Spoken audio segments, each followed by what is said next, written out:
पढ़ने वाले class tenth mathematics का एक्सरसाइज 1.2 और हमने 1.1 ख़त्म कर रखा। यदि आपने 1.1 नहीं देखा है तो इसके डिस्क्रिप्शन में आपको उस वीडियो का लिंक मिल जाएगा। अब हम लोग शुरू करने वाले अपना 1.2। अब देखिए 1.2 एक्सरसाइज में जो पहला नंबर क्वेश्चन है, प्रूफ करना हम लोग को √5 क्या चाहिए, एक अपरिमेय संख्या। तो इसको प्रूव करने से पहले हम लोग दो चीज़ पढ़ेंगे, नोट करके हम लोग दो चीज़ पढ़ने वाले हैं। तो वो दो चीज़ क्या चाहिए? सबसे पहला जिसको हम लोग बोलते हैं सहअभाज्य संख्या, सहअभाज्य संख्या। तो भाई ये सहअभाज्य संख्या क्या है? यही सहअभाज्य संख्या को हम लोग क्या चाहिए बोलते हैं, को प्राइम बोल देते हैं। तो ये भी समझ लेंगे क्यों को प्राइम क्या होता है। दूसरा, यदि किसी भी नंबर को हम बोल दे परिमेय संख्या, तो परिमेय संख्या बोल दे मतलब क्या चाहिए बोल रहे हैं, परिमेय संख्या जिसको मतलब बोलते हैं रेशनल नंबर। तो यही सब दोनों पहले हम लोग समझ लेते हैं, फिर क्वेश्चन को बनाना हमारे लिए बहुत ज़्यादा आसान हो जाएगा। जब अगर हम बात कर ले क्या चाहिए, सहअभाज्य संख्या, तो बस आप इतना ध्यान रखोगे सहअभाज्य संख्या में हमेशा दो संख्या आता है, हमेशा दो संख्या, जैसे ए और बी।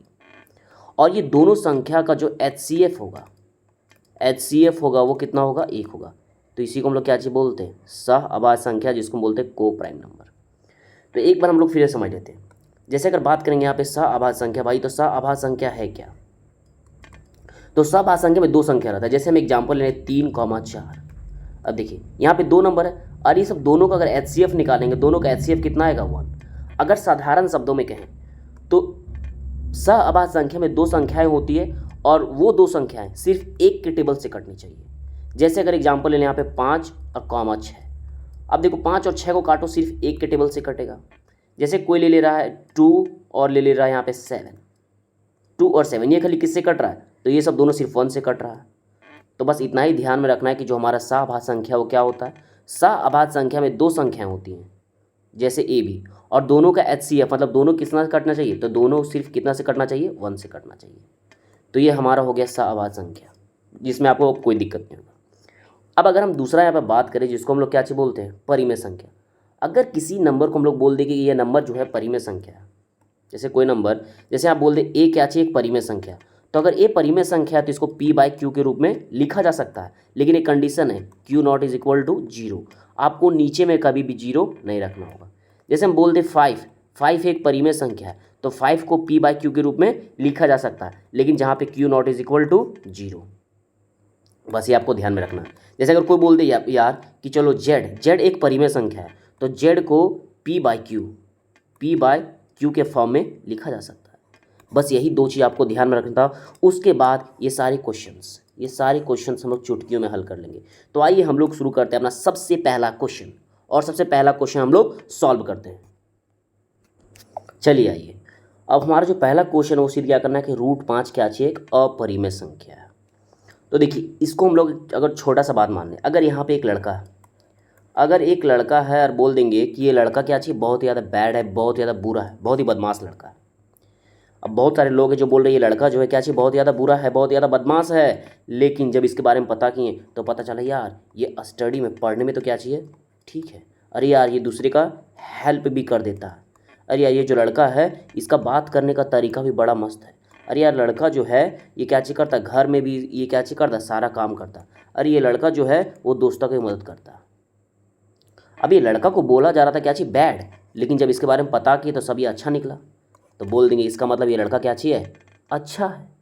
मतलब किसी के बारे में हम लोग क्या चाहिए बोलते हैं, वो क्या लड़का क्या चाहिए, बैड है, वो लड़का क्या है, बैड है, लेकिन जब पता किए तो पता चला क्या चाहिए कि वो लड़का तो बहुत अच्छा है, तो लास्ट में हम लोग क्या चाहिए बोल देंगे, वो लड़का क्या है, सच में अच्छा है। और यही हम लोग करने वाले हैं √5 के साथ। तो हम लोग √5 को क्या चाहिए बना देंगे, जैसे √5 को हम लोग को क्या चाहिए प्रूव करना था कि √5 क्या चाहिए, एक अपरिमेय संख्या है, लेकिन हम लोग मान लेंगे इसका उलट, क्या चाहिए बोलेंगे कि √5 एक परिमेय संख्या है, परिमेय संख्या। हमने क्या चाहिए यहाँ पे मान लिया, तो यहाँ पे लिख देंगे क्या चाहिए, माना कि, अरे भाई माना कि √5 एक परिमेय संख्या, हमने मान लिया कि √5 क्या चाहिए, एक परिमेय संख्या है।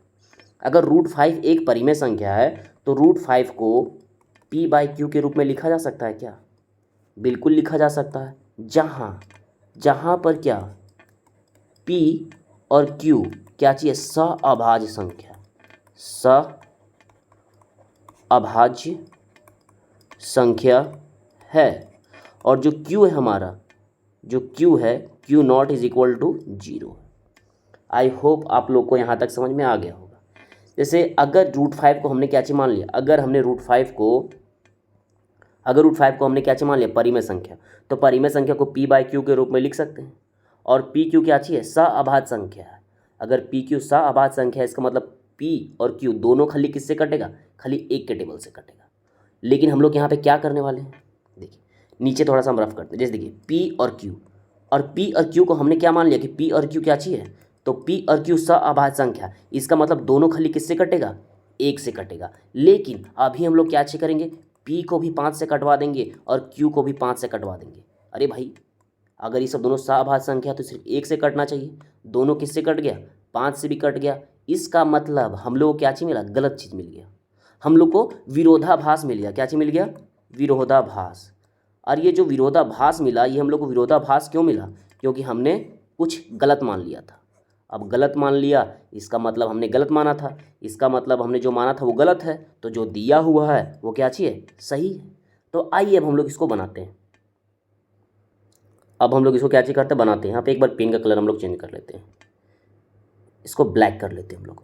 अब जरा आ जाइए, अगर यहाँ पे क्या चाहिए, √5 एक परिमेय संख्या, अगर यहाँ पे बोले दोनों ओर वर्ग करने पर, दोनों और वर्ग करने पर, अगर हम दोनों ओर वर्ग कर दें तो क्या चाहिए होगा, ये क्या चाहिए हो जाएगा हमारा, √5 का स्क्वायर बराबर P/Q का क्या चाहिए हो जाएगा, होल स्क्वायर।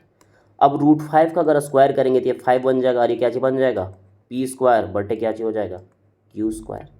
अगर यहाँ पे अब हम क्या चीज़ करें, ये जो 5 है इसको नीचे ले आएँ और जो Q है इसको यहाँ ले जाएँ, कर सकते हैं बिल्कुल। तो यहाँ पे क्या चीज़ हो जाएगा, Q² इज इक्वल टू क्या चीज़ हो जाएगा हमारा, P² बटे 5। इसका मतलब क्या आ गया, इसका मतलब यही आ रहा है। अब आप ये ध्यान से देखो, यहाँ पे P² ऊपर है, नीचे क्या चाहिए, 5 है। इसका मतलब क्या है, इसका मतलब यही है कि जो 5 है, 5 क्या चीज़ कर रहा है, P² को विभाजित कर रहा है। P² को क्या चीज़ कर रहा है, विभाजित कर रहा है। अगर 5 P² को विभाजित कर रहा है तो 5 जो है वो P को भी विभाजित करेगा, P को भी विभाजित करेगा, विभाजित करेगा। जैसे आप देखो यहाँ पे, अगर जो यहाँ पे क्या चीज़ आया हमारा, Q² is equal to P² बटे 5 है। इसका मतलब जो 5 है वो भागा कर रहा है किसको, Q² को।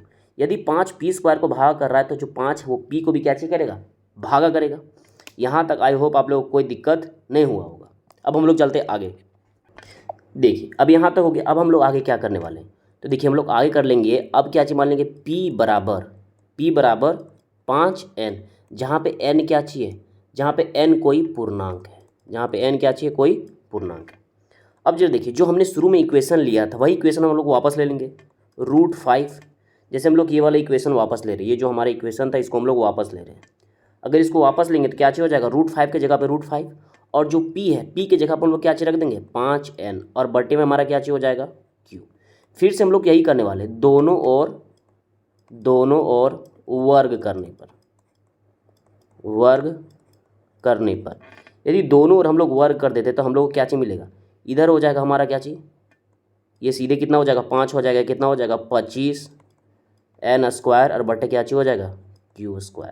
अब जरा देखो आप, अब यहाँ पे क्या चीज़ हो जाएगा, अगर बात करें तो ये Q जो है, पहले यहाँ पे अगर कट रहा है तो हम लोग सीधे काट देते हैं। ये देखिए 5 के पास कितना बार में कट जाएगा, एक बार में, और जो 25 है ये 25 कितना बार में कट जाएगा, तो ये 25 कट जाएगा 5 बार में। तो बचेगा क्या हमारे पास, यहाँ बचेगा 1 इज इक्वल टू कितना बच जाएगा, 5n² बटे क्या चीज़ हो जाएगा हमारा, Q²।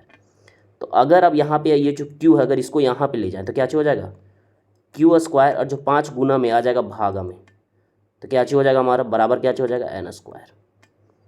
आई होप यहाँ तक आपको समझ में आ गया होगा। अब यहाँ से हम लोग एक चीज़ फिर से लिख सकते हैं, तो वो चीज़ हम लोग फिर से क्या लिख सकते हैं, अब जरा देखो आप यहाँ पे, अब जो है 5 किसको डिवाइड कर रहा है भाई, तो 5 Q² को विभाजित कर रहा है, विभाजित कर रहा है। इसका मतलब जो 5 है, 5 Q को भी क्या चीज़ करेगा, Q को भी विभाजित करेगा। अब सिंपल सा बात है। अब हम लोग एक बार पेन का कलर फिर से चेंज करते हैं।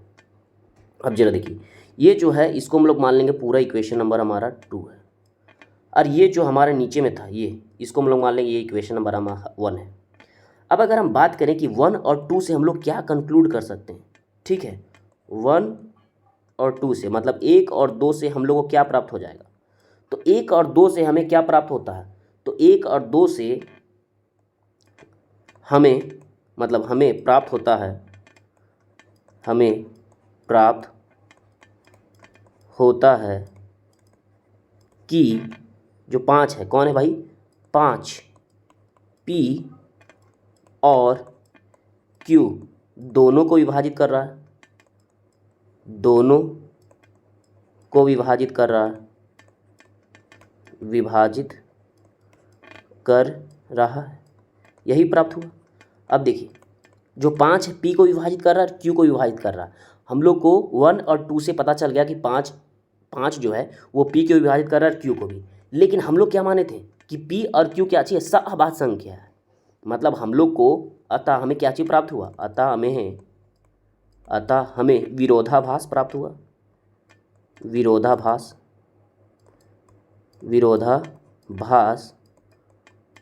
प्राप्त हुआ, जो अतः हमें विरोधाभास प्राप्त हुआ कि क्या हमें विरोधाभास प्राप्त हो गया भाई, बस यही तो। क्या विरोधाभास प्राप्त हुआ, जो हमने माना था उसका विरोधाभास प्राप्त हो गया। यही कि हम लोग माने थे क्या कि P और Q क्या चाहिए, सहअभाज्य संख्या है। लेकिन अभी हम लोग को जस्ट पता चल गया कि P और Q तो 5 से विभाजित है। लेकिन अगर P और Q अगर सहअभाज्य संख्या है तो खाली एक से विभाजित होना चाहिए, लेकिन ये किससे विभाजित हो रहा है, दोनों से विभाजित हो रहा है। अतः हमें विरोधाभास प्राप्त हुआ। तो क्या विरोधाभास प्राप्त हुआ भाई मेरे, तो यही विरोधाभास प्राप्त हुआ कि A और B सहअभाज्य संख्या, यही विरोधाभास प्राप्त हुआ, सहअभाज्य संख्या है। और ये विरोधाभास हम लोग को क्यों प्राप्त हुआ, क्योंकि हमने जो कल्पना की थी, यहाँ पे अब जगह तो है नहीं, हम लोग क्या चीज़ करते हैं, एक बार पेज चेंज कर लेते हैं। अतः हम लोग बोल सकते हैं, ठीक है, देखिए पेज तो है नहीं तो हम लोग यही पेज में थोड़ा एडजस्ट करते हैं, पेन का कलर एक बार चेंज कर लेते हैं ताकि क्या लिखे हैं वो आपको पता चले अच्छे से। अब देखिए हम लोग यहाँ पे क्या चीज़ बोलेंगे, हम लोग को क्या चीज़ विरोधाभास प्राप्त हुआ कि A और B। तो क्या विरोधाभास प्राप्त हुआ कि A और B क्या चाहिए, सहअभाज्य संख्या। और यह विरोधाभास हमें क्यों प्राप्त हुआ, यह हमारी गलत